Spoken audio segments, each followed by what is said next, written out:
What's going on? Welcome to Totally Blitz Podcast. We in the Fight Club. We talking UFC Fight Night. Andre versus Blanchfield. Before we start this episode, as always, go down, like, and subscribe. It means the most to us. Comment who you got in this fight. Comment your favorite fight on the card, and comment if you got any bets you're writing out for these fights. As always, this is Paul. Pick a win, I'm Concha, and I'm joined with. You already know, man. It's that boy Kev, Water Voices boy, aka the Don P.Y.E., the motherfucker that loves the king of the motherfucker that's awesome. Yeah, I can't fucking talk, but we gonna say king of the streets. Damn. But hey, We've been man, drinking and smoking for hours at this point. no rap cap, man. But hey, yo, this card is interesting because Talia Santos had to drop.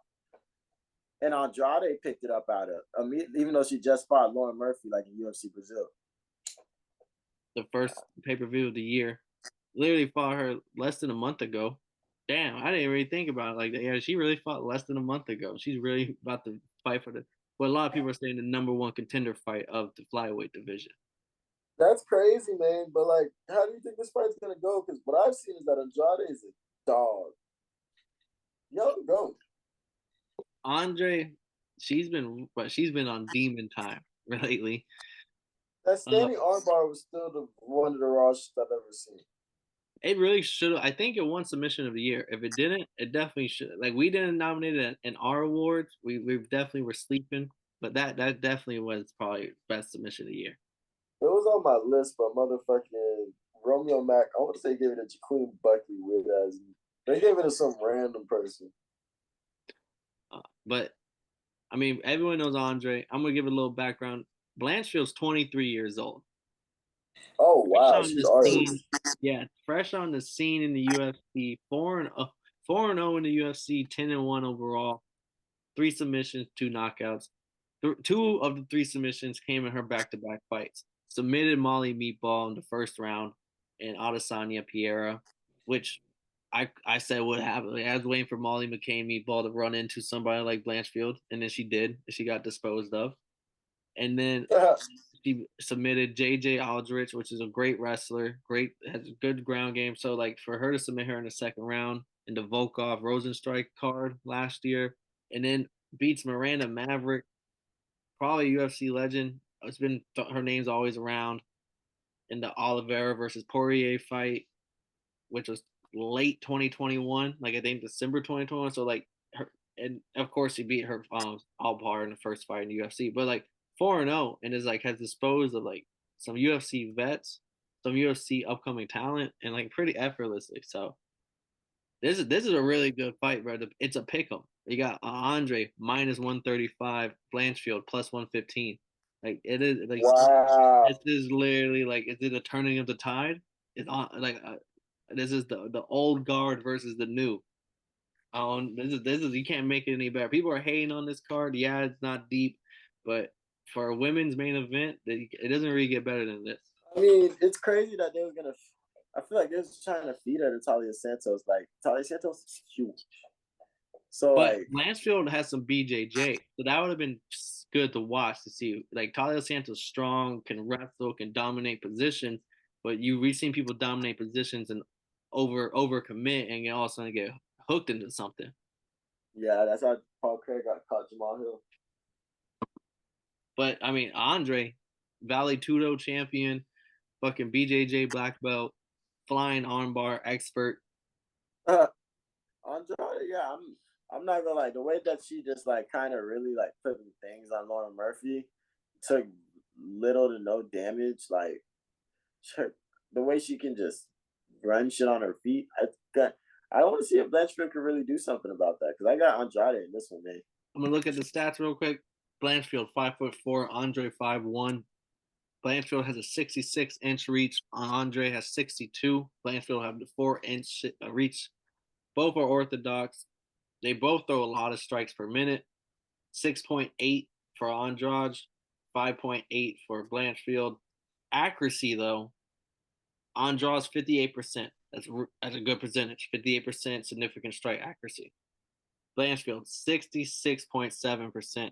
That like she's Wow. 2 out of 3 significant strikes will be landing. Like she has the reach advantage. She knows how to put combos. She's very good at piecing people apart from the outside. And then let's go to the takedown. We know Andrade's a demon. 2.72 takedowns per fight. 55% takedown accuracy. 2.7, 55%. Blanchfield, 4 takedowns per fight. Has never fought a 5-rounder.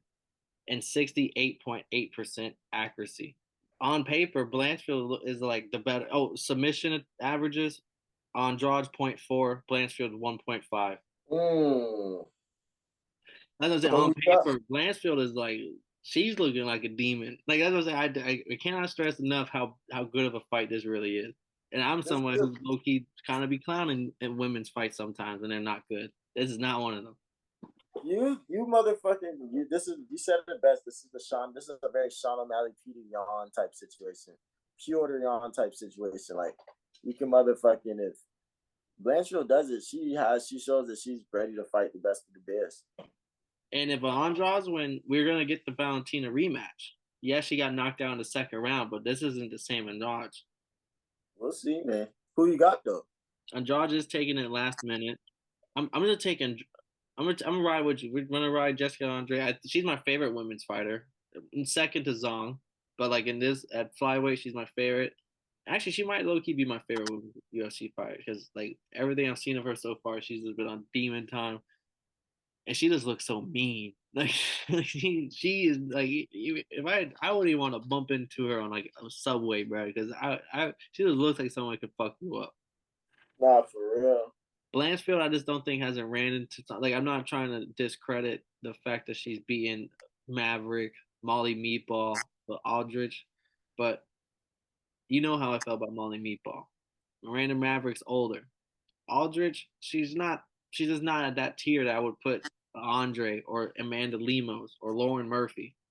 So I just think honestly, the more I talk about it and think about it, I'm gonna tell people let's ride heavy. I'm gonna be betting this fight pretty heavy on Andre here, just because.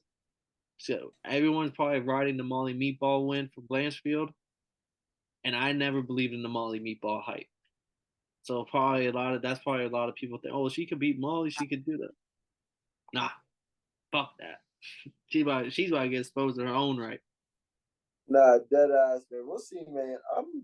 I'm rooting for Andrade, but I would love to see Blanchfield do something crazy. Do something spectacular. Do you think Valentina's gonna be at? Oh, it's in the Apex. Never mind. If this is somewhere else, I was gonna ask if you think Valentina's gonna be there watching who's gonna be probably her potential next opponent. She's probably in her hometown. She's probably in her home country right now. Not worried about it. Not giving a fuck. But let's ride out of here, Kev. We just broke down UFC Fight Night Andrade versus Blanchfield. Honestly, don't miss it. Runner up for the tough last year, Zach Pogba, the one who lost to Usman's brother. Zach will be the co-main event. And Jim Miller. Hey, I was just crazy to me. We're watching the runner-up fight on a co-main event next before we see Usman's brother do anything since winning. We'll see. Stay tuned for him. But yeah, we got Pogba in this fight. Jim Miller, Aaron Hernandez, a couple Moreno Breno Silva, women's fighter, Ovant Saint Pierre, the Haitian. Yeah, he's the third fight on the prelim. So like, yeah, there's some names I don't like. This is not that bad of a card as people keep saying. Like, I think people that keep saying that they don't respect this main event, and this main event needs to be respected. Oh yeah. This has been Paul Pickle One of Contra. I was joined with Kevin, the street fight enthusiast, the Void. We'll catch y'all boys on the recap. We may catch y'all boys live. We'll stay tuned about that. And don't miss the fight night. It starts 7 p.m. main card Eastern time, 4 p.m. prelims. And if y'all didn't know, well, now y'all know, motherfuckers. Measurements, plug here, 11 men, passing out the medicines. We've been on that rock star regimen, knowing that I'm heaven sent, higher than I ever been. I got a problem with being problematic. Get the light beam on me, ready for electrostatic. Don't you step into this box if you're not back.